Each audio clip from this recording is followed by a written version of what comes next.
Hey there, YouTubers. Unboxing video time. This should be an item from Thermalright. Basically a CPU frame. And let's get it open. So, this is like 12 bucks. These used to be way cheaper, I think. But part number LGA1700 BCF black. What does it say? Correct frame. Can't even read what it says because the things. There are the instructions, folks. I will do a video, assembly video of this. It won't be this one. Look at that. More Thermalright thermal paste. So we've, I think we bought 3 or 4 Thermalrights, and they give you a decent little tube there. You know, a lot of places just give you one little shot of it.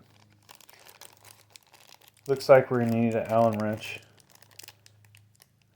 or a torque. Is it a torque driver? Looks like a torque driver.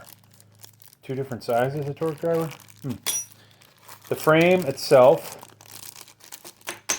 let's see, is that metal? Yep, sure is. As I bend it. So this looks like it's machined quite well. Now, you guys may know I have a lot of engineering degrees, one of which is industrial engineering, and I've worked as a manufacturing engineer. So I am highly qualified to take a look at this for quality's sake.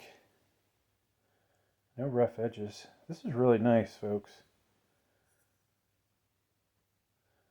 Can't say the camera quality is going to be that great, but they even put a little triangle on there, LGA1700.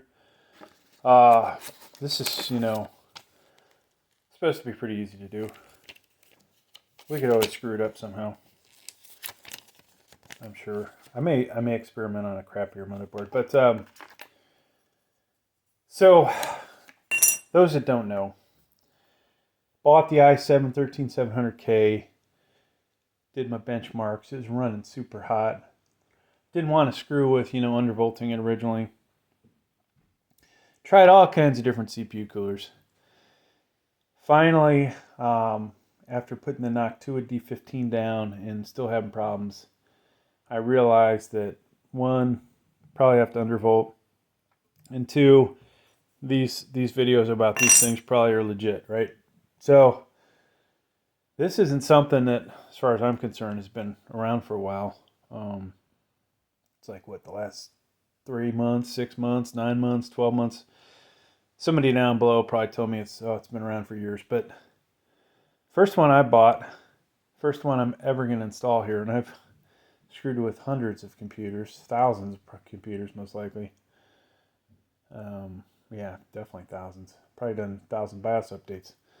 So this is gonna be new for me.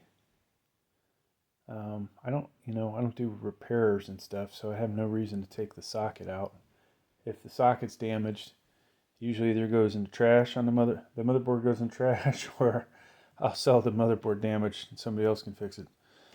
But yeah, we're going to use this thing. I'll probably try one of my Z690 motherboards that I have not messed with yet.